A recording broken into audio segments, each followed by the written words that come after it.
বোধজনিত বিদায় উপলক্ষে বিদায় অনুষ্ঠানের সম্মানিত প্রধান অতিথি, আমাদের এই জামালপুর অঞ্চলের অভিভাবক, একজন বিচক্ষণ ব্যাংকার জনাব মনিরুদ্দিন ভূঁইয়া স্যার, বিশেষ অতিথি হিসেবে উপস্থিত আছেন আমার শিক্ষাগুরু, যার আমি সরাসরি ছাত্র। স্যার বলেছেন কিছুক্ষণ আগে, সরিষাবাড়ি রিয়াজুদ্দিন তালুকদার উচ্চ বিদ্যালয়ের প্রধান শিক্ষক জনাব অরুণ কুমার সাহা স্যার। আর আজকের এই অনুষ্ঠান সভাপতিত্ব করছেন এই আরামনগর বাজারের বিশিষ্ট ব্যবসায়ী, আরামনগর শাখার সম্মানিত গ্রাহক, তুহিন মৌসুমী ফিলিং স্টেশন, মৌসুমী ট্রেডার্স, নবাবী খানাপিনা রেস্টুরেন্ট, নবাবী চাইনিজ, নবাবী দই মিষ্টির সম্মানিত স্বত্বাধিকারী জনাব আনোয়ার আল কাদির তালুকদার তুহিন ভাই, উপস্থিত আমার সহকর্মীবৃন্দ এবং গ্রাহকবৃন্দ, আসসালামু আলাইকুম। আসলে আমি আপনাদের একটু সময় নিব।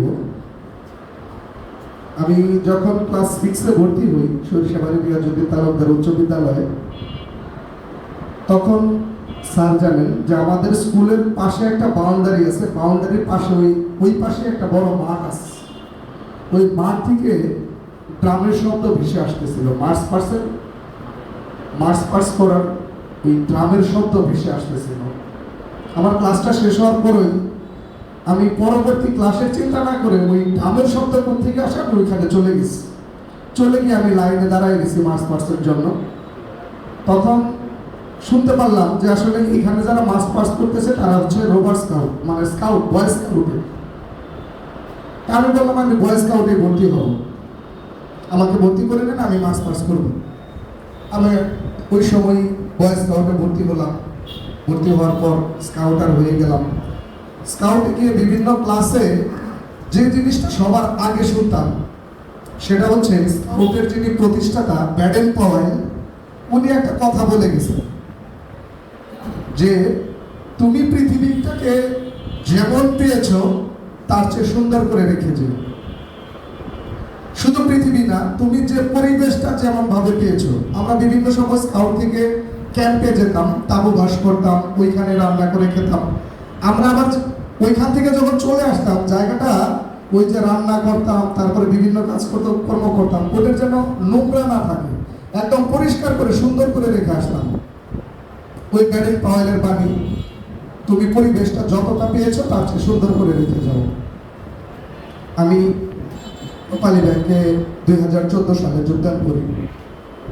2019 সালে আমাদের জোনাল প্রধান স্যার আমাকে ডেকে নিয়ে আসেন এই আরামনগর শাখায়। ইমরুল ভাইয়ের সাথে তখন আমি যমুনা সার কারখানা শাখায় ছিলাম। তখন আমি সবে মাত্র সিলেট থেকে, মৌলভীবাজার থেকে ট্রান্সফার হয়ে আবার যমুনা শাখায় জয়েন করেছি ফেব্রুয়ারি মাসে। জুলাই মাসে স্যার আমাকে ডেকে নিয়ে আসেন যে ইমরুল ভাইকে বলেন যে তার একটু সাথে নিয়ে তুমি আরামনগর শাখায় এসো। তো স্যার আমাকে তখন ওই আরামনগর শাখায় ডেকে নিয়ে বললেন যে তার জানতো, মানে স্যারের যেটা ইচ্ছা ওটা আমাকে প্রকাশ করলেন যে স্যার আমাকে বৈরাবাজার শাখায় ম্যানেজার হিসেবে দিতে চান। আমি স্যারের কাছে মানে এক পর্যায়ে মাপও চাইছিলাম যে স্যার আমার সামনে প্রচুর সময় পড়ে আছে, স্যার আমাকে এত দ্রুত ম্যানেজার দিয়েন না স্যার। স্যার এক সময় আমার উপরে রেগেও গেছিল যে আমি যদি অর্ডার করি তুমি যাইতে বাধ্য, আমি তো তোমার মতামত নিতেছি, এটা তোমার সৌভাগ্য। পরে স্যার আমাকে 15 দিন সময় দিয়েছিলেন, যে 15 দিন সময়। পরে আমি বললাম স্যার আমি একটু মার সাথে কথা বলবো, মার সাথে বুঝবো, আমার আরও যারা কাছের মানুষ আছে আমি তাদের কাছে বুঝবো আসলে আমি ম্যানেজারকে এত দ্রুত দিব কিনা।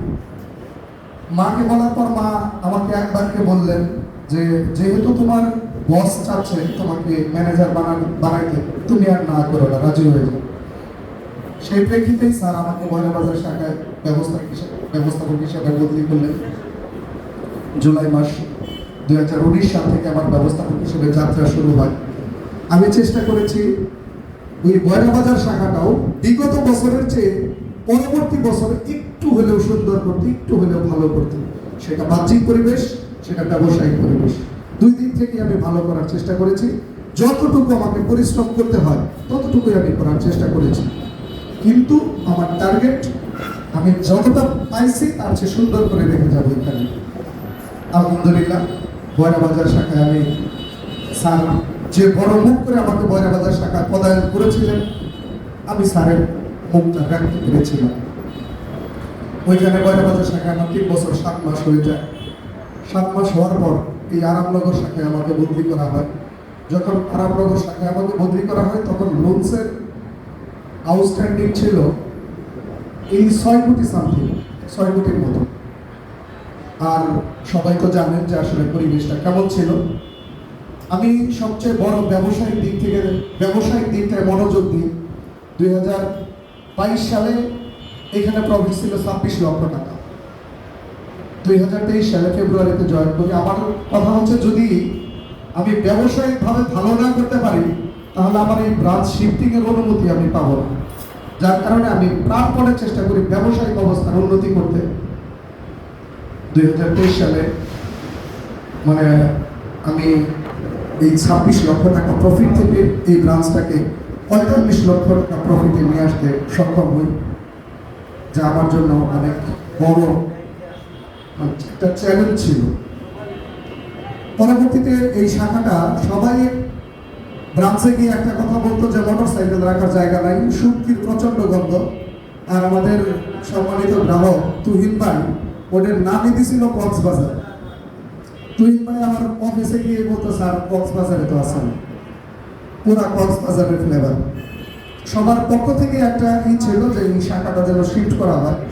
সেখান থেকে আবার শাখা শিফটিং এর সংগ্রাম শুরু। এই শাখাটা শিফটিং করতে গিয়ে রাজনৈতিক মহলের বিভিন্ন চাপে বিভিন্ন ধরনের কথা আমাকে শুনতে হয়েছে, বিভিন্ন ধরনের থ্রেট আমাকে শুনতে হয়েছে। আমার ঊর্ধ্বতন কর্তৃপক্ষ আমাকে সাপোর্ট করেছেন, তারা তাদের সিদ্ধান্তে অবিচল থেকেছেন যে না, শাখা শিফট করতে হবে। যার কারণে আমি এই শাখাটা এত সুন্দর একটা আধুনিক শাখায় প্রদান করতে পেরেছি। সত্যি কথা বলতে শুধু রাজনৈতিক চাপ, অন্যান্য চাপ না, এই শাখাটা শিফটিং করতে গিয়ে আমার এখনো মাঝে মধ্যে মনে পড়ে চেম্বারটার ডেকোরেশন এরকম ছিল না। তাদের যে বাজেট ছিল, বাজেটে চেম্বারের ডেকোরেশন এরকম ছিল না, কিন্তু আমি বলছিলাম যে না, চেম্বার আমাকে এইভাবে করে দিতে হবে। আমি কয়েকটা শাখার চেম্বারের ছবি নিয়ে এসে ব্যাঙ্গালোরদের দিয়েছিলাম যে আমাকে এইভাবে করে দিতে হবে, এর জন্য যা করতে হবে আমাকে বলেন আমি করব। সাইনবোর্ড থেকে শুরু করে প্রত্যেকটা ডেকোরেশন থেকে শুরু করে মনে হয় একটা একটা অলংকার করাইতে হয়েছে আমাকে এই শাখাটাকে। এই স্ট্রং রুমটা ঢালাই থেকে শুরু করে, স্ট্রং রুমটার চারদিকে তো আমাদের পাথরের ঢালাই থাকে, লোহার ঢালাই থাকে। এই ঢালাইগুলা সম্পূর্ণ আমি দাঁড়ায় থেকে করাইছি। মাল যখন মিক্সড করে তখন আমি দাঁড়ায় থাকছি যে তারা কয়টা সিমেন্ট দিচ্ছে, কয়টা পাথর দিচ্ছে, কয়টা বালু দিচ্ছে। এমনকি ঢালাই করার পর ওনারা আমাকে বলছে যে সকাল সন্ধ্যা এটা পানি দিয়ে ভিজাইতে হবে। আমি হয়তো বা সাদ্দামকে শান্তকে বলতে পারতাম যে তোমরা একটু পানি দিয়ে ভিজাই, কিন্তু আমার যেন কেমন লাগছে যে আসলে সাদ্দামকে শান্তকে বলবো ওরা অফিস শেষ করে যাওয়ার সময় কিংবা সকালে কিভাবে দিবে। আমি ওই রাত 9টা-10টায় যখন অফিস শেষ করে বাড়িতে যাইতাম, একটা বালতি ছিল, একটা মগ বাড়ি থেকে নিয়ে আসছিলাম, ওইটা দিয়ে আমি স্ট্রং রুমের 4-5টা সব রাতে যাওয়ার সময় একবার ভিজে যাইতাম। আবার মেয়েকে 8টার সময় স্কুলে দিতে আসতাম, ওই মেয়েকে স্কুলে দিয়ে যাওয়ার সময় একবার ভিজে যাইতাম। এইভাবে আসলে একটা একটা করে অলংকার করাইতে হয়েছে আমাকে এই শাখাটাকে এতটা সুন্দর করার জন্য।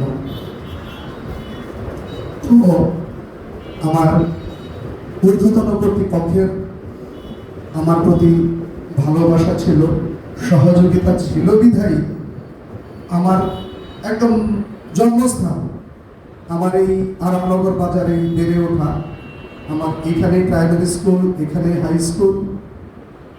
তো এই আরামনগর বাজারে প্রত্যেকটা মানুষের সাথে আমার নারীর সম্পর্ক। এই জায়গায় আমি এই একটা অস্বাস্থ্যকর জায়গা থেকে নতুন একটা সুন্দর স্বাস্থ্যকর পরিবেশে, আকর্ষণীয় একটা পরিবেশে এনে দিতে পেরেছি।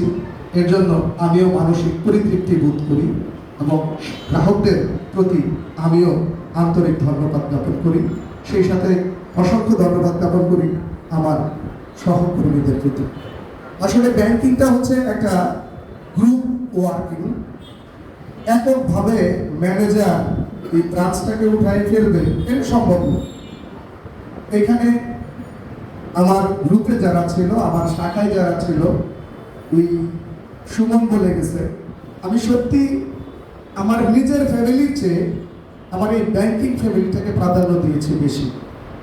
আমি আমার সহকর্মী যারা আছে তাদের আমি সবসময়ই বলতাম, প্রয়োজন আমি একটু কাজ বেশি করতাম, সারাদিন আমি ডেস্ক সার্ভিস দিতাম, রাতে আমি বসতাম ম্যানেজারের কাজ নিয়ে, যার কারণে প্রত্যেক দিন আমার রাত 9টা, 9:30, 10টা পর্যন্ত ওই শাখায় থাকতে হতো।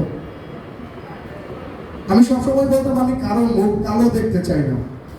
আমি কাউকে একটা কাজ নিয়ে যদি কটু কথা বলি, ওর যদি মন খারাপ থাকে, ওর যদি মুখ কালো থাকে, আমার গ্রাহক ভালো সার্ভিস পাবে না যদি আমি তাকে কষ্ট দিই।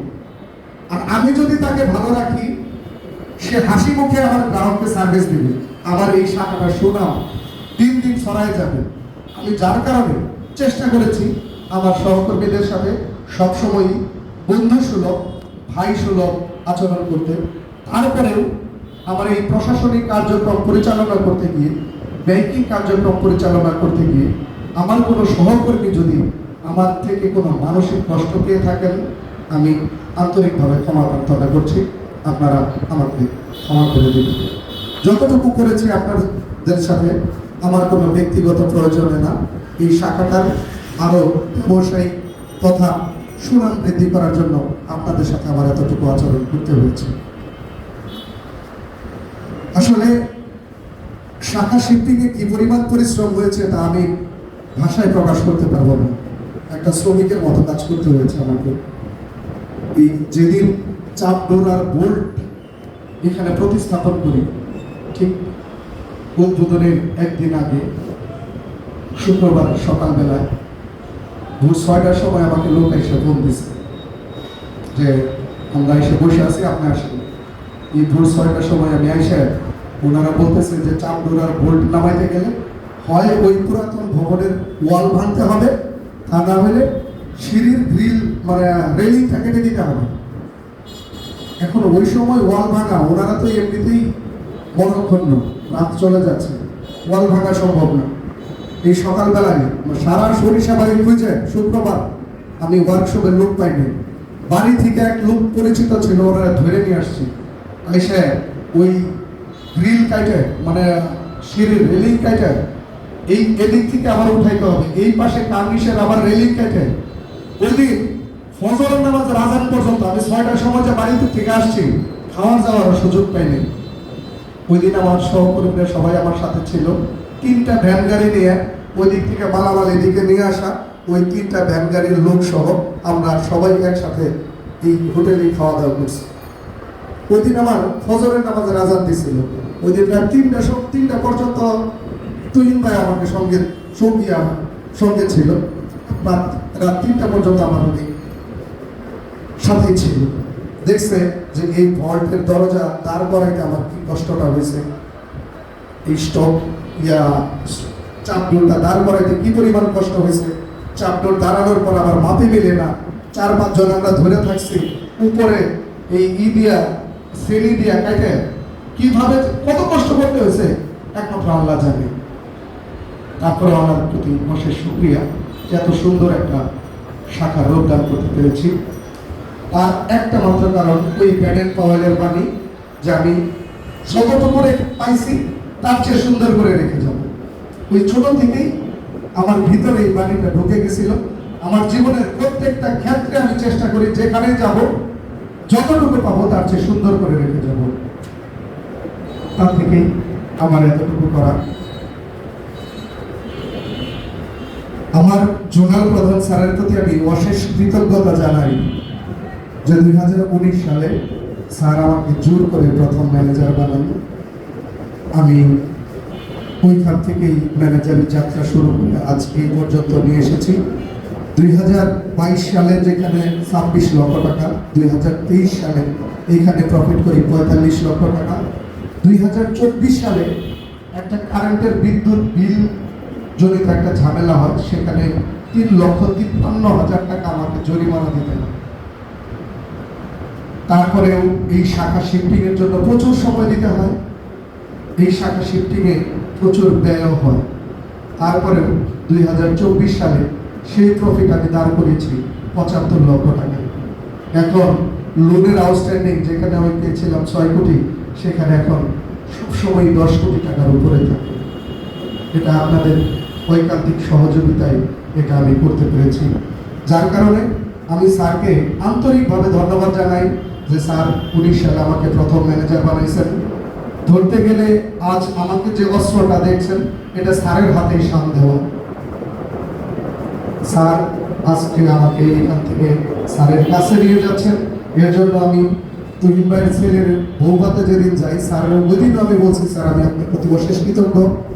স্যার আপনি ম্যানেজার বানাইছিলেন, আপনি আপনার কাছে নিয়ে গেলেন, আমি স্যারের প্রতি কৃতজ্ঞতা শেষ করতে পারবো না। স্যারের প্রতি আরেকটা ধন্যবাদ ও কৃতজ্ঞতা এর জন্য যে আরামনগর শাখায় এখন যাকে মনোনীত করেছেন ব্যবস্থাপক হিসেবে, তিনি এক কথায় অমায়িক একজন মানুষ। এই জামালপুর জোনের মধ্যে আমার মনে হয় যে তার কোনো শত্রু নাই। এই ফিরোজ রশিদ ভাই এই জামালপুর জোনে তার কোনো শত্রু নাই, সবাই তাকে ভালোবাসে। সেটা তার দক্ষতা, তার আচার আচরণ দিয়ে এতটুকু তিনি অর্জন করে গিয়েছেন। ফিরোজ রশিদ ভাই আরামনগর শাখায় দায়িত্ব নিয়েছে, এটা আমার জন্য অনেক আনন্দের যে আরামনগর শাখা আমি চলে যাওয়ার পর যে সেবার শূন্যতায় ভুগবে, সেবা পাবে না, এরকম হবে না। এরকম একজন ম্যানেজার স্যার এখানে মনোনীত করেছেন, এর জন্য আমি স্যারের প্রতি অশেষ ধন্যবাদ ও কৃতজ্ঞতা জানাই। আর বেশি কিছু বলতে চাই না, শুধু আমার জন্য আপনারা দোয়া রাখবেন, আমি যেন আপনাদের ভালোবাসার সম্মানটুকু দিতে পারি। আপনারা যে ভালোবাসা আমাকে দিয়েছেন, এই ভালোবাসার সম্মান যেন আমি আপনাদের আমি দিতে পারি। স্যার আমাকে যে ভালোবাসা দিয়েছেন, এই ভালোবাসাকে পুঁজি করে আমি যেন রূপালী ব্যাংকের উত্তরোত্তর আরো বড় পদে অধিষ্ঠিত হতে পারি, এইটুকু দোয়া প্রার্থনা করে। আর আমাদের নবাগত যে ব্যবস্থাপক ফিরোজ রশিদ ভাই, তার প্রতি আপনাদের সহযোগিতা কামনা করে আমি আমার বক্তব্য শেষ করছি। আসসালামু আলাইকুম। অনেক ধন্যবাদ।